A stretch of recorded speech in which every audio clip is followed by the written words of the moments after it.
It's as if we are doing a dress rehearsal of dying every night, but we still show up every morning. When we are in that state of the consciousness from where you can manifest not only things that you want to manifest and see in your life, as if you are planting the seeds to manifest. This is something which is beyond the sensory experiences that you're aligning with the higher states of consciousness. Dr. Suhas Kshirsagar and Dr. Sheila Patel are internationally respected leaders in integrative medicine, known for uniting evidence-based approaches with Ayurvedic medicine. Together, they co-authored a new book called Awaken Sleep, an Ayurvedic guide that's informed by science and teaches readers how to create balanced, restorative, awakened sleep as a gateway to deeper health, resilience, and spiritual evolution. The fourth state that we all revere about is called as Turiyatit, which is neither you're sleeping nor dreaming nor awake. Is the fourth state of the consciousness, transcendental, which you are able to access much more easily. That is when you can actually watch, witness yourself sleeping, dreaming, and experiencing what is going on. In meditation, you might get a glimpse of between thoughts, but Dr. Suhas shares how in sleep, you can witness yourself and access the field where everything manifests. You have to prepare that as an evening routine to engage your senses, to engage your mind, to engage your intellect every night. You will convert the dull, tamasic, heavy nature of sleep to more of a lighter, sattvic, awakened state of sleep where your body gets the desired rest, your mind gets the desired rest, your senses get the desired rest, but your spiritual alignment becomes more and more refined from where everything else originates and manifests. They reveal the exact technique to withdraw your senses systematically before sleep, transforming unconscious rest into an awakened spiritual practice. The double helix structure of DNA was conceived in deep sleep. The periodic table of Mendeleev was created in deep sleep itself. When your mind, body, senses are exhausted, that's when you sleep. But when you sleep on something, that's when you find a creative solution to that. Consciousness is the field of pure creativity from where it just creates a quantum jump, as we call it.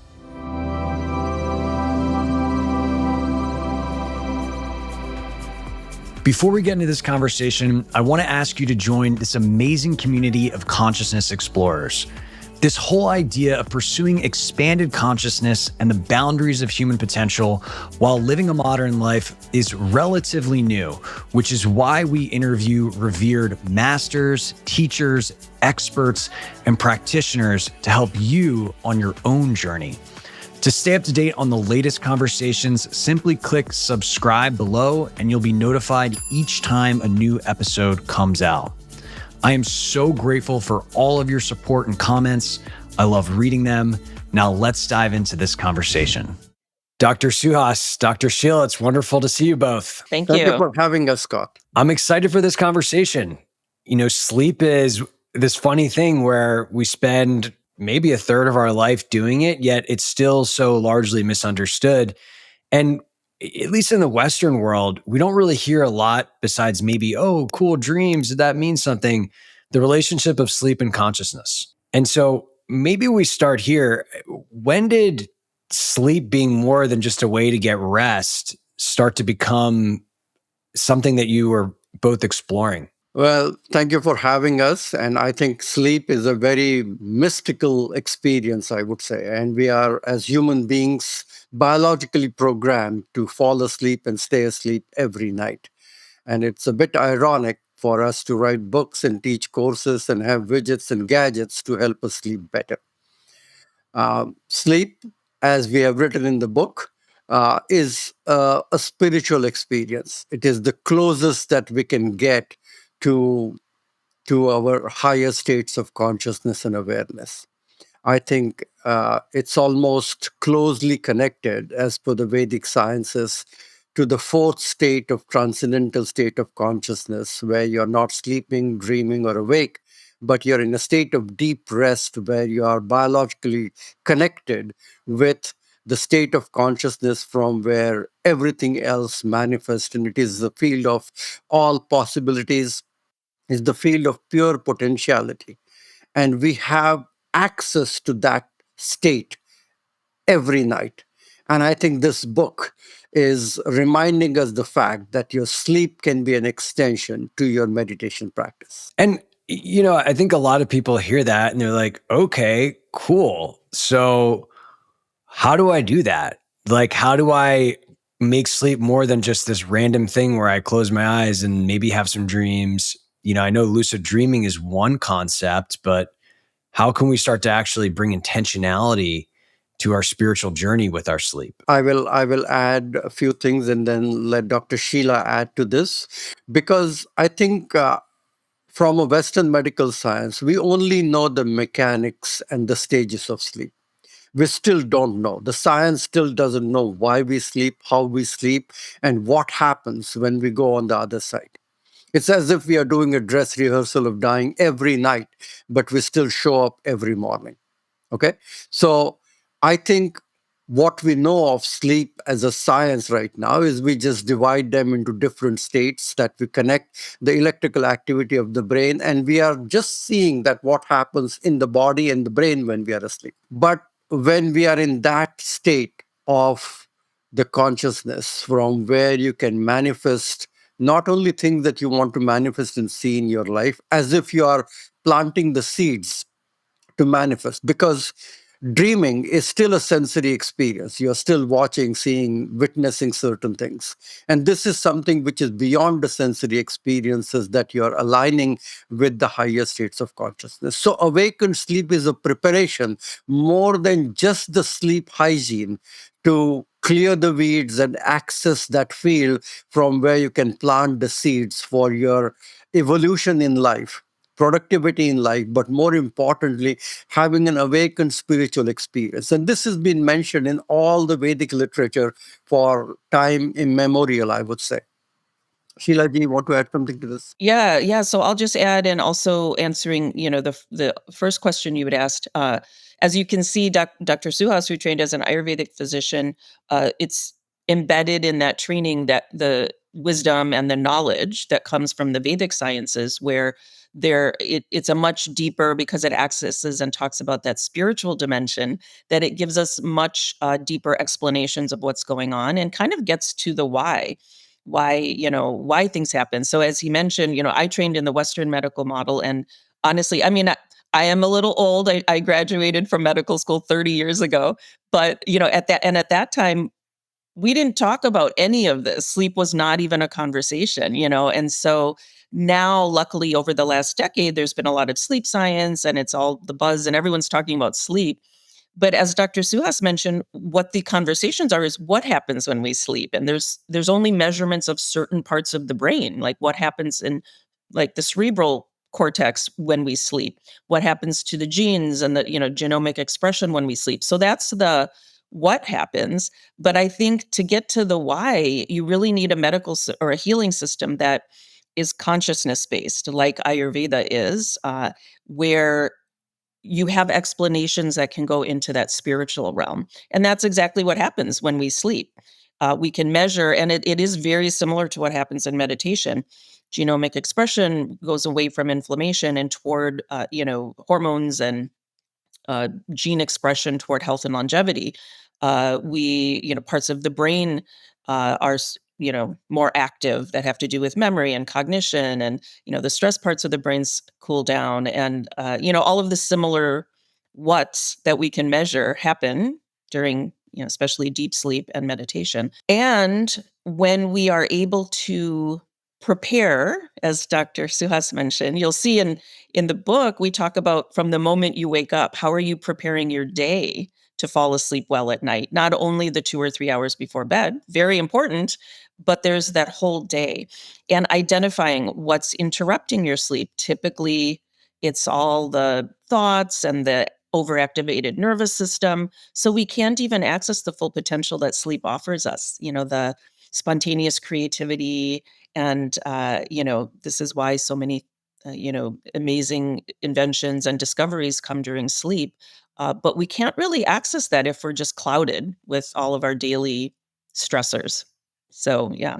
And if I may add a couple of things here, and I know your audience, I have heard numerous of your podcasts, and they are so educational and wonderful. It's music to my ears. So, pardon me for my Sanskrit here, but from the states of consciousness, we know that Jagruti, which is a state of awakened state of consciousness, Swapna, which is the dreaming state of consciousness, and Sushupti, which is the sleeping state of consciousness. The fourth state that we all revere about is called as Turiyatit. Turiyatit state where it is beyond the third stage, which is neither you're sleeping nor dreaming nor awake, is the fourth state of the consciousness, transcendental, which you are able to access much more easily. And if you really want to access that field, that many of the people access that and get a glimpse of that in meditation. Say, for example, you're meditating 20 minutes twice a day or 30 minutes twice a day. Within those 20, 30 minutes, when you are awake during the day, and you gently close your eyes, you are just trying to slow down your thought process. And maybe, if you're lucky, get a glimpse of that in between your thoughts as such. But in your sleep, when you're putting all this thing to rest and you are actually in a ready state to access that state, that is when you can actually watch, witness yourself sleeping, dreaming, and experiencing what is going on and connect with that field from where you can actually plant certain things, what you want to see and manifest. It is going beyond the subconscious mind in your sleep. It's a state of awakened sleep. There's a beautiful quotation in Bhagavad Gita where it says, Yanisha Sarva Bhutanam Tasyam Jagarti Sanyami. So when the whole world sleep, the introspective sage is awake. And when the world is sleeping and when the sage is awake, that state simply means that you are able to transcend the illusory nature of life, the maya, the illusion, because we know as a fact for science right now that 100% what we see, what we experience is not real. Is that right? Means from the quantum mechanics that we know that the whole objective matter doesn't have even a grain of reality to it. It's just the perception. And we are getting bits and pieces of perception as our daily experience. So if our our so-called life, whether that is a real dream or what we see in the night is that the dream. So what we see as the day is that the field of maya and illusion.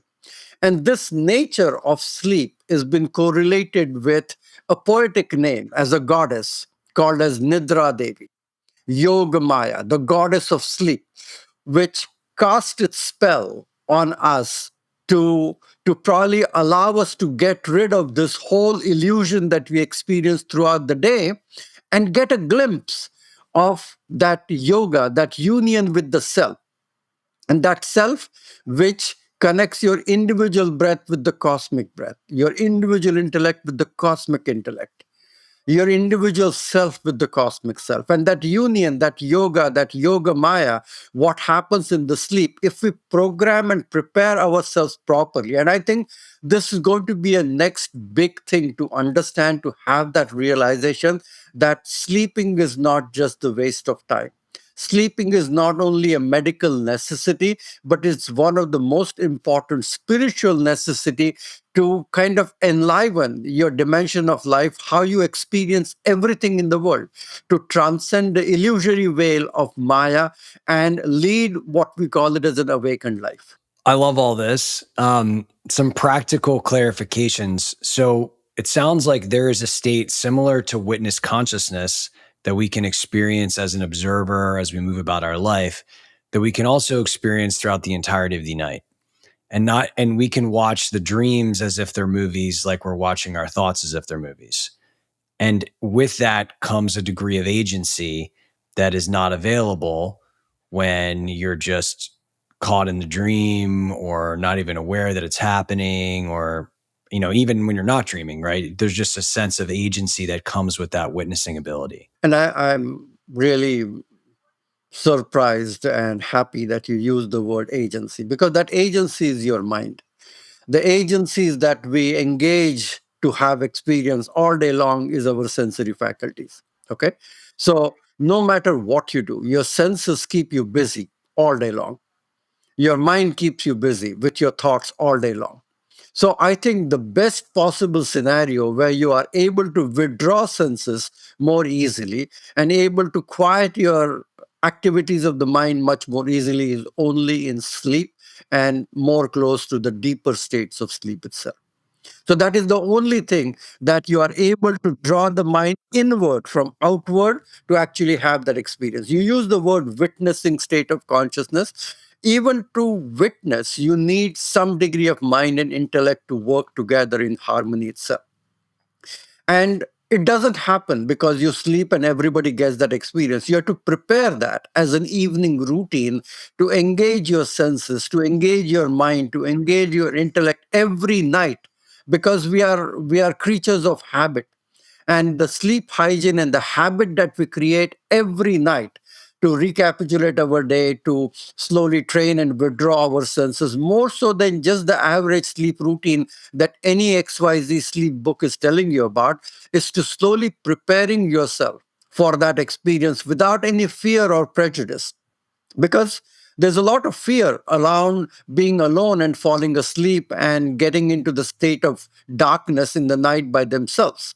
In medicine, we use the word somniphobia, where people are fearful of being with themselves in their thoughts. So, dispelling that fear, excited to be connected with that higher state of awareness, getting into the cocoon, and Yoga Maya is like going into your mother's womb one more time. And that is the womb of the entire creation. Prakriti, the goddess of creation, you are getting into the womb and the matrix of the creation itself. So, as you prepare yourself with the meditation, we have given different quizzes and tools and techniques in the book itself, which actually allows you to prepare. And when you consciously prepare, it becomes a habit of every night what you do in order to prepare and have that experience. And slowly and steadily, you will convert the dull, tamasic, heavy nature of sleep to more of a lighter, sattvic, awakened state of sleep, where your body gets the desired rest, your mind gets the desired rest, your senses get the desired rest, but your spiritual alignment becomes more and more refined from where everything else originates and manifests. So, just adding on to that, as you mentioned, there are different ways we can, maximize on that sleep experience. And even in the Vedic sciences, I think Dr. Suhas mentioned earlier, there are different stages of sleep, and that's what we recognize in sleep science as well. There's dream sleep, that REM sleep, we call it, and then there are different stages of there's light sleep and then deep sleep. And different things happen biologically, different things happen in the brain and in the Vedic sciences as well. There are different ways we can utilize these aspects of sleep when we're more awakened to them. So, you can awaken in a dream state and witness it and even role play and play out different things. You can manifest experiences that you'd like that in the dreams. So I think we had briefly spoken earlier about that lucid dreaming experience. And so there are things you can do, but I think he had also mentioned you still are having sensory experiences in that state.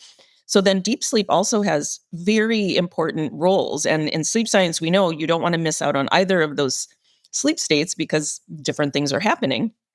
But in deep sleep, this is where we really have a very limited awareness. We have no sensory experiences, but there's a value to that, where we really can tap into more deeply into that, into consciousness and our truest nature, that doesn't have all the activity and the sensory experiences and, the uh, qualities. So we do need that as well. And when we tap into consciousness and our pure state of pure awareness during sleep, the qualities of consciousness we start to experience in our lives. So when we plant intentions before we go to sleep, which is one of the practices we teach in the book, then we are taking those intentions into this field of pure potential, especially during deep sleep. And then those things start to manifest when we're living also a conscious life. Synchronicities start to happen, things start to happen. And we hear stories like this all the time. Things start to happen that your intentions have more power when you're taking them into this field of pure potential with you during the night. And creativity is a quality of consciousness, and so that's why you start to see more creativity show up in your life. You know, coincidences, or meaningful coincidences begin. Synchronicities start to happen more. Peace, bliss, all of these other qualities of consciousness, compassion, equanimity, they all start to appear in your life more and more. So, we want to get all of these different aspects of sleep, and there are different things that are happening. Who doesn't want that? I mean, that's all good stuff. Yeah. I would ask, is there any cool story that you guys could share that kind of demonstrates what you're talking about in a visceral way? Absolutely. Means we have mentioned numerous stories in the book, numerous examples, and there was a patient of ours actually who was having a broken foot in his cast, and we saw him for a little degree of discomfort and pain that he was experiencing. And this young teenager was was having this cast and wanted to play his soccer tournament for his high school, and he was getting this recurrent dream that he's playing in the final and is scoring the winning goal. And somehow he was so psyched about it. And when he talked about it, it was just few weeks that he was in the cast, and his doctor had stayed in his cast for another 6 weeks or so.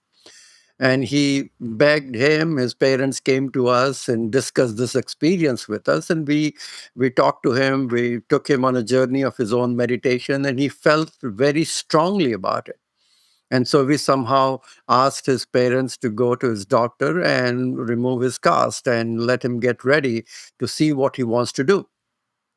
And the experience was so strong that when they cut open the cast and did the x-ray one more time, they had seen that it has almost healed about 80 to 90%. And this kid was able to go back, do a little prep for another week, and was able to play the final goal and score the winning goal as it happened and as he had seen.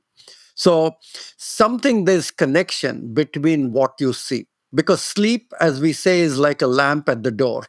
It illuminates your inner life as well as your outer life if you pay attention to it. And there are numerous examples scattered everywhere. Is that right? Means the experience of Gautam Buddha when he was born was something that his mother saw this dream that this kid who is going to be born will never be a prince or the king. He will want to go out and be an ascetic and be a monk and find his own enlightenment and help many people on his way.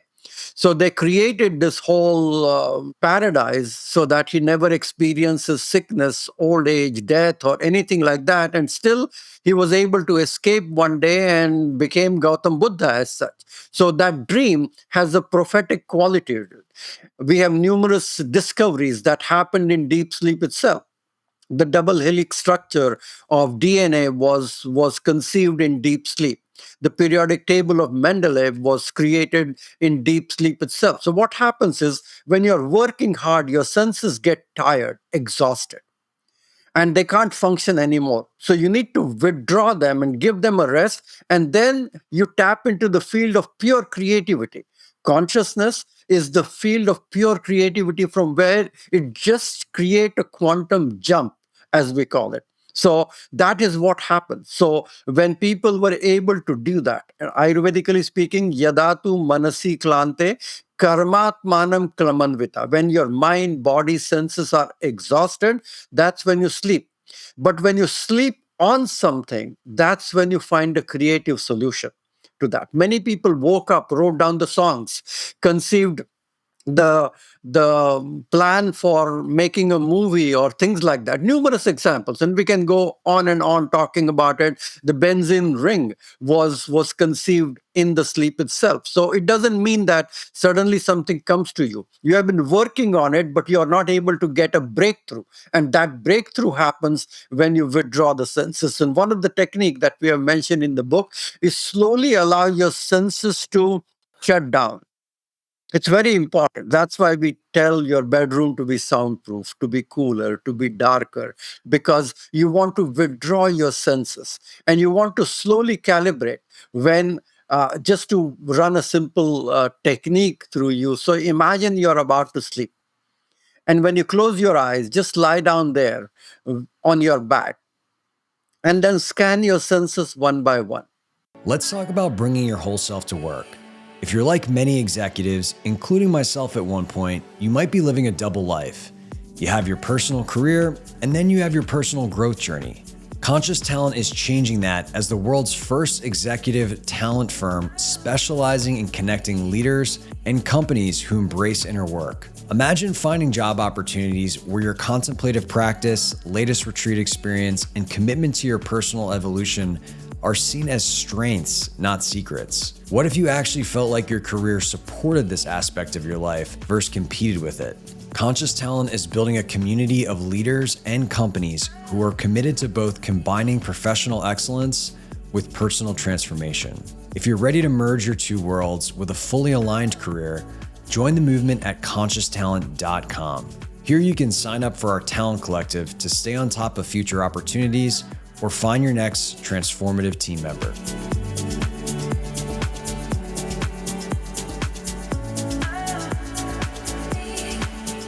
Look at your eyes. What are you seeing in front of your closed eyes? What image are you feeling? Just take a nice deep breath and relax. What are you feeling on your skin? Can you feel the fabric of your sheet, comforter, mattress, the temperature in your bedroom? Are you able to feel hot, cold? Just breathe, relax, and let it go. What are you hearing? What sound are coming onto your ears? Any faint sound in your bedroom as you're lying down? Are you able to hear your own breathing? Just feel it. Take a nice deep breath and relax and let go.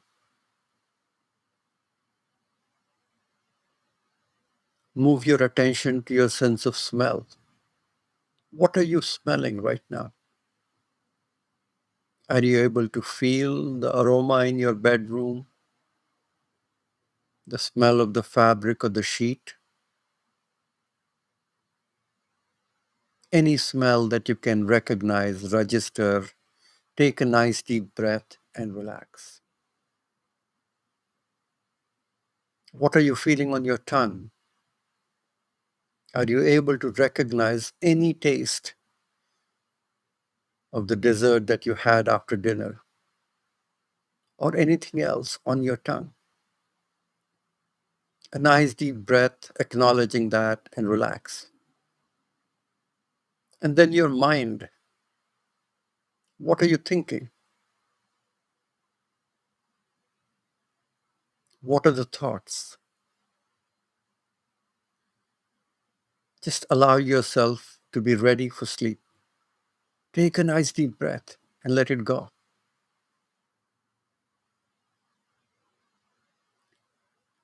And quickly scan your entire day in front of your closed eyes. What happened since morning and evening? Who you met, what conversations you had, what emails you received, what texts you sent to people. And as you rewind your entire day, express a deep sense of appreciation, gratitude, joy, and compassion to yourself, having had a busy, productive, successful day. And be thankful for this wonderful life. You had a wonderful day, and you're going to have a glorious day tomorrow. So just be ready, be mindful, take a nice deep breath, and turn around and slowly go back to sleep. That was wonderful. We just did it for a few minutes, but it takes us away from the whole busyness and the clutter. Because when you do it mindfully, it takes you away from it. When you do it mindlessly, then it keeps it awake. Then you are anxious, worried, you are into a planning state of finding solution. But you acknowledge this it as is, and then you don't have to fix it. One of the questions I have is, I mean, I find it very exciting to be able to work on my consciousness and sleep as well as material reality and what I hope to desire to happen. It seems like even if you aren't at that point, there is processes that are happening at the consciousness level. Um, and I can give you some examples, right? So I've experienced things where, I'm clearly being given information about something that needs to be healed. I've experienced at the kind of like psycho emotional level. I've experienced receiving knowledge, right? I've experienced what feels like being taught something. Um, what feels like being like taught like a skill or something like that. And I haven't tried to purposefully do any of these things, but they're happening.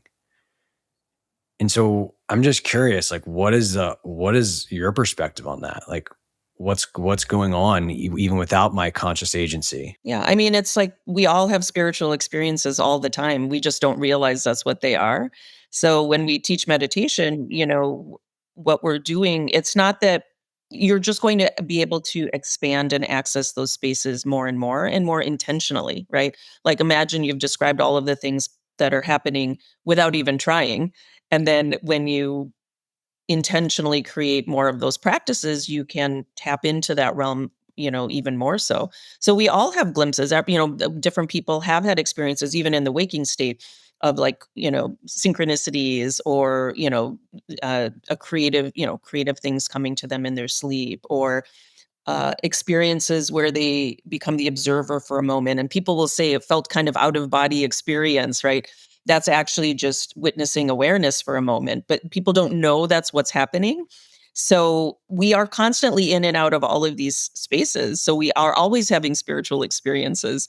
Um, but as I mentioned, people don't really understand that's what that is.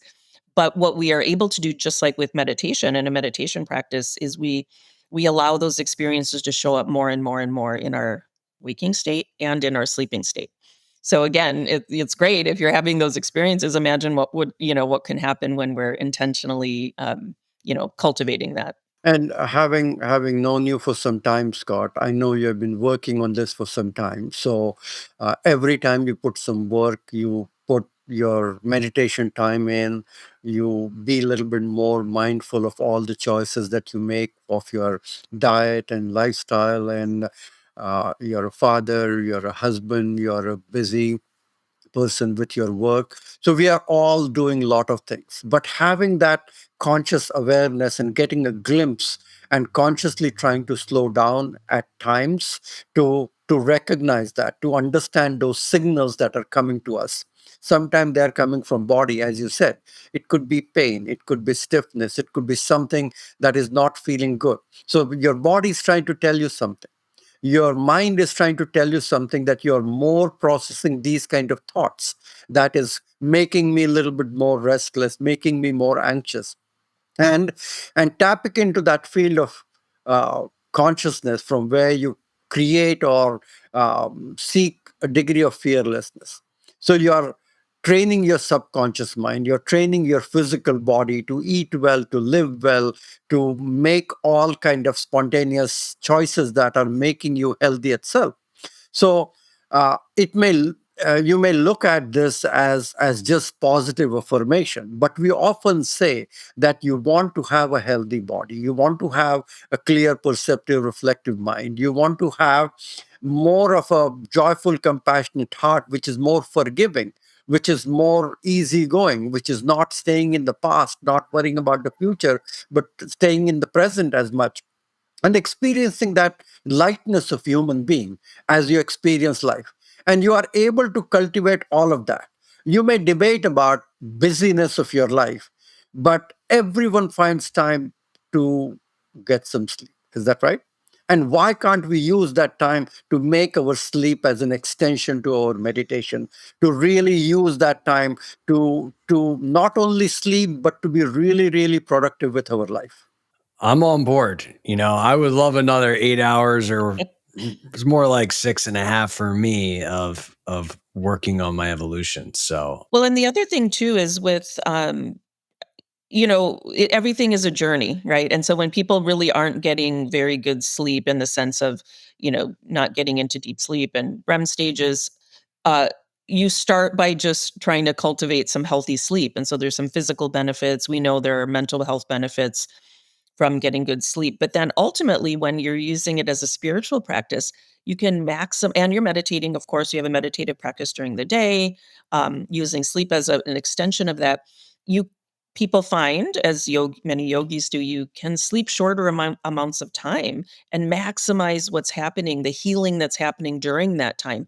But you can't just jump to it. I mean, we can try to trick it and say, "Oh, I can keep going with only 5 hours of sleep." But when you look physiologically and, as far as, emotional health, mental health, you're kind of bypassing, and so you can do that for a certain period of time. But then, of course, what sleep studies show us is that there's more inflammation, there's, maybe potentially hormone imbalances and different things going on because you're not allowing that rest time if you haven't cultivated this type of awakened sleep. But many people find over time, if they do cultivate that they are maximizing the healing that's happening during sleep. So, this is why we hear these stories, right, of yogis that can sleep for, just minimal hours and get everything they need from that. But again, we can't just jump to it and kind of bypass the process. We try. I think one of the things I thought was interesting in the book is a lot of people, they're not sleeping well, so like, okay, cool, like let's reduce the noise, let's make the room cooler, let's do all the basic sleep hygiene stuff.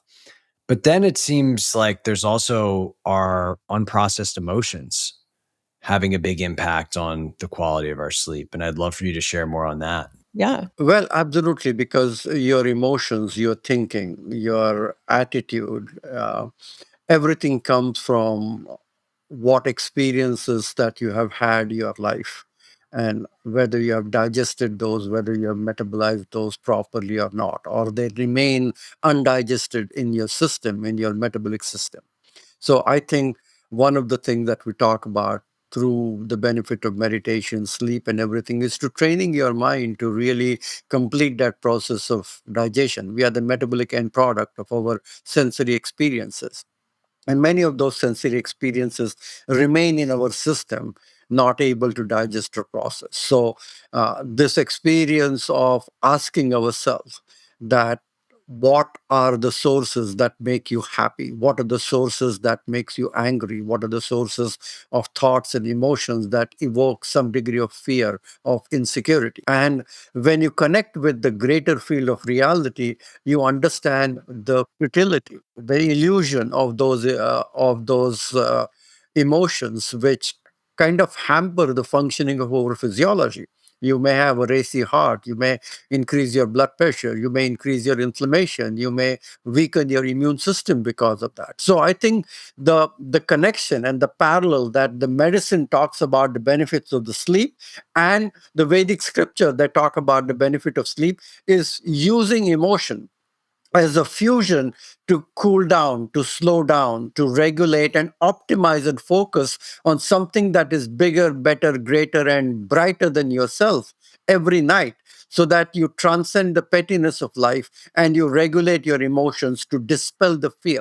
Because I think that is, it's as if that you're invoking the light of inner intelligence in the sleep, so that you purify, you're taking a bath for cleansing toxic emotions and reprogramming it with positive emotions. And you do it consciously initially, and then it becomes automatically or unconsciously in your deep states of sleep. Yeah, we actually, it's a really important question. We dedicate a whole chapter on emotion. We have, each chapter kind of addresses what are the things that are interrupting our sleep. We spend a whole chapter talking about this overstimulation of the senses, and an entire chapter on, how emotions affect our sleep. And it's a kind of chicken and egg situation where if we don't process, really these strong emotions and we suppress them, they will play out in sleep. They'll either interrupt deep sleep states because we're heightened. Those emotions, if they're not processed, they stick to us, right? This is what all the somatic, mental health work is about. Or our dreams are disrupted. They're like angry or violent or anxious dreams, fearful dreams, because those are the emotions that we're holding on to in our body, and they'll disrupt our sleep. And the opposite is true as well. As Dr. Suhas mentioned, so we want to consciously have practices where we're doing emotional regulation, emotional release work, really addressing, what we're storing in the body that we didn't process yet. And in sleep, we know, like, the trauma research has shown that people who don't sleep well have more trouble regulating their emotions during the day. So you need both. You have to have practices during the day so that that's not interrupting your sleep. And then you have to get good restful sleep, going through all these stages of sleep in order to process the emotions, during the day. So they go hand in hand. And there's a strong connection between trauma and mental health, and sleep, both ways. If people don't sleep well, they will eventually have potential, especially if there's trauma, anxiety, depression. And people who have anxiety and depression have trouble sleeping. So it's a two-way street. So you have to have, you have to cultivate good sleep, and you have to work on emotional, do the emotional work as well. Yeah, I could see how could be a vicious cycle, and honestly, one that I've experienced. It's not fun. Yeah. What is the Ayurvedic perspective on what dreams are? Well, dreams are reenaction of some of the subconscious activities of your mind that you wanted to have or manifest or fantasize, or you want to see them experience. Either those experiences are in the recent past or in the distant past, sometimes even from previous lives that you're experiencing, because your individual self is still having this journey in your body as such. So some of these experiences are from a long time, even from childhood. And some of those things are real, some of those things are unreal. Some of the things are more futuristic kind of dream that you want to see manifest or experience something.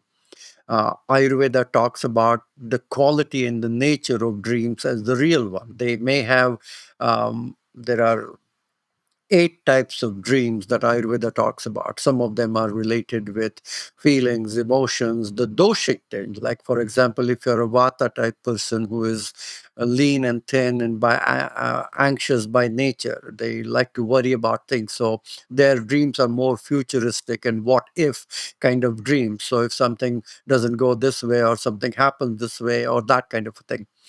Pitta kind of dreams are more type A people, more a little bit more impatient, angry kind of people. So their dreams are more fiery, more heat related, more controlling, more dominating and dictating, things like that. So they push themselves and force themselves, and they like to plan things, and they want to execute their plans. So many of these people are writing emails and having text communications and drafting documents in their sleep. And it's just a matter of time completing that next day morning, because they've already done all the legwork in their sleep itself. Because the dreams are more or less like present, what they want to see and what they want to create that direction in their lives. Kapha kind of people are more slow, easygoing, methodical um, people, and their dreams are more like past. Like Vata is in future, Pitta is in present, but Kapha are in the past. So something what happened in the past haunts them. Broken relationship, um, challenging experiences still affects them and makes them anxious and nervous at times. So even though they are good sleepers compared to Vata and Pitta type, but still their dreams can be in deep sleep are related with that. And if Kapha people are more water dominated, their dreams are more watery in nature. Pitta dreams are more fiery in nature, fire and fiery experience and everything.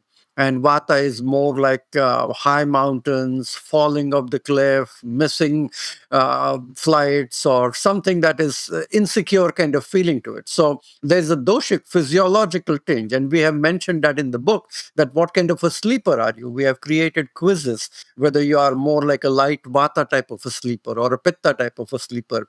And vata people have hard time falling asleep. That is the nature of that, because as soon as they close their eyes, they start thinking, worrying, all those things, and say they have hard time falling asleep or staying asleep. Pitta people fall asleep okay, but then they wake up in the wee hours and they're ready to start going with their day and their activities as such. So many times they have more difficulties in staying asleep. So they wake up in the wee hours, 3 o'clock in the morning, and then the body feels very warm and hot and they can't go back to sleep as such. Kapha people usually do not have problem with sleeping, but many times they oversleep and they wake up feeling a little bit more dull, heavy, groggy, congested, and invariably tired at times. So I think there's definitely a doshic connection to the pattern of your sleep. The nature of your occupation, whether you're a physically active person, it affects your bodily aches and pains and things like that. You have a sedentary job, that also affects your sun. And we know for science that outdoor exposure to sunlight is the biggest factor that influences your sleep. So exposure to sunlight during the day will dictate the quality of the sleep. And we look at sun and moon as the two forces. Is that right? Sun and moon, which is heating and cooling, yin and yang, Shiva and Shakti, sun and moon, masculine, feminine. These are the two polarities, sun as the father and moon as the mother. So moon occupies the night. So the serotonin during the day, the melatonin in the night. So those are the two polarities opposite that work hand in hand, and they all depend upon each other. The quality of the sleep will decide the quality of the day, and the exposure to sunlight and the quality of the day will decide the quality of the sleep. So this connection, we have mentioned that in our book, and I think the book is a unique take, and I would definitely want everyone to look this up on everywhere that the books are sold. Look for Awakened Sleep, and it's a your own version that you will develop and create, because the book points you, doesn't give you something that you should be doing every night, but prepares you that how can you use your sleep for self repair, for self regulation, and invoking your inner intelligence, that you can start feeling it on an everyday basis. And I think that is the purpose. Means Dr. Sheila is an experienced clinician, and she has mentioned so many things in the book which are related with the medical benefits of the book, and we looked at it from the spiritual dimension. And this fusion is very unique. There's hardly any book out there which actually talks about this. And creating this understanding that sleep can be a perfect template for you to awaken the fullest potential of your life. And if meditation changes your life in certain way, a good night's sleep, and every meditation technique and organizations actually have these unique nighttime techniques. Is that right? So every meditation organization, they actually teach you and train you these nighttime techniques, that you prepare yourself that yes, you have meditated during the day. Yes, you have spent some mindful moment during the day, but how can you consolidate that experience in the sleep, where you can feel the light in your heart, feel the circulation, and allow yourselves to zone out of the sensory experience into the realm of unknown, from the field of mortal self to the field of immortal self. So I just wanted to expand on what Dr. Suhas mentioned. He was talking about the individual like mind body types or doshas, vata, pitta, kapha, and I think that's also a really important aspect to the book and to Ayurveda in general. It's a personalized approach to everything. And although many of us love being told what to do, what exact temperature should I have the room, and science, and scientists are very happy to tell you, what to do based on XYZ research, but that could change tomorrow. I mean, obviously there's some things that are, will always be applicable. And it doesn't apply to everyone. We have a very personalized uh, physiology that's unique to us. And so what we tried to do in the book, as he also mentioned, is have some reflection questions. There's some quizzes, but also reflection questions at the end of every chapter. Like when we talk about overactivation of the nervous system. And then people can reflect after that chapter, like, what is going on in my day-to-day life that might be interfering with my sleep? And then when we talk about, emotions and all of the things, reflection questions, like, do I have any emotions that need to be resolved that might be interrupting my sleep? So by the end, the last two, parts of the book or chapters are really, you create your ideal lifestyle, daytime routine and nighttime routine for yourself. And again, I feel, as I've learned more Ayurveda over time, as opposed to telling people what to do, although, like I said, we really love, an answer, it's more empowering for people to find the answers themselves. They just need the right information. If you don't know what questions to ask yourself or what to look at, you don't know what's interfering with your sleep, then of course you're just going to do whatever the latest person tells you, but I think this is one of the things I love about Ayurveda, is that empowerment and teaching people. So, a lot of the book is teaching concepts, because when people learn how physiology works from, and even how seasonal changes can affect, your sleep, etc., then they're more empowered to make the right decisions for themselves. So, that's something that I'm really kind of happy to put out there, as a new perspective, as Dr. Suhas mentioned, on the sleep conversation. I love it. Well, I'm excited to pick up the book. I'm definitely going to be reading it. Honestly, I mean, I feel like I had a very, I mentioned this earlier to you guys, but like kind of a prophetic dream last night about some things going on with me. And, it just is clear to me that this is kind of where I'm being guided to spend some time in my studies. Mm, So love. thank you so much for publishing this. And we will link out Awaken to Sleep. You can search it on Amazon, but we'll also link it so it's easy for people to find. And I guess, is there anything else that you guys would want to share for people that are excited about the book or following you guys? I mean, I'll just close with saying, yeah, definitely follow along. We have, a website also for the book that, will, be kind of building on different resources. And, because sometimes when you learn more information or a new way of thinking about things, more questions come up, right? So I would just encourage people to continue their learning of Ayurveda, continue, just digging deeper. And, we try to provide people new resources, but, this is really ultimately, as Ayurveda is all about reaching our fullest potential. I mean, this is why we're here, right? To reach our full potential as human beings. And sleep is just such an important aspect to that, that, I hope the knowledge and the tools in the book really help people to, reach their full human potential. And, that's a wonderful thing to be spending time on. Sometimes in medicine, I love medicine, and I, feel like I help people, but when you really feel like, at a bigger level, these practices from Ayurveda really help. Not And then with, they help help people reach their potential. And then when that happens, when we reach our individual potential, then that just translates into healthier relationships and healthier, with the people in our lives, in our workspaces, the planet. These Ayurvedic teachings really, there's a ripple effect that, is wonderful to be a part of. So, I hope people enjoy the book and get a lot out of it. And I 100% echo what Dr. Patel said just now, because I think it is the message here is participation in your own health and well being. Because sleep, diet, and exercise are the three pillars of health. And interestingly, diet will decide the quality of sleep. The quality of sleep will decide the quality of energy you have to exercise and keep all the moving part moving. So it's a feedback loop. So automatically, those people who sleep better actually make right choices for their food, what they want to eat, and when they want to eat. Same with exercise. So the self-care ritual, sleep is a big part of it, along with diet and exercise. So that is one thing. The self-care rituals that you will do before you go to sleep, to tell yourself that you love yourself and your body. You value your body, your quality of rest, and yourself more so, because the most important relationship that you have is with yourself.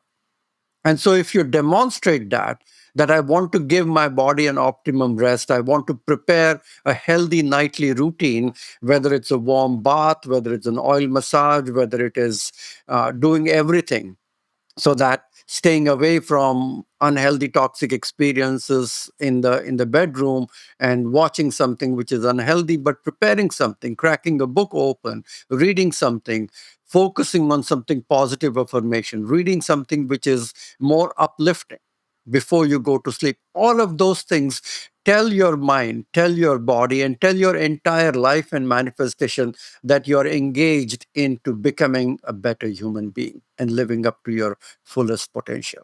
So we wish everyone who wants not only to read the book, but embrace and participate in your own health and well being. I think it's a beautiful message. Thank you both so much for coming on and sharing your wisdom. And I can't wait to read the book myself. It's going to be awesome. Thanks for having us. Thank you, Scott. Thank you.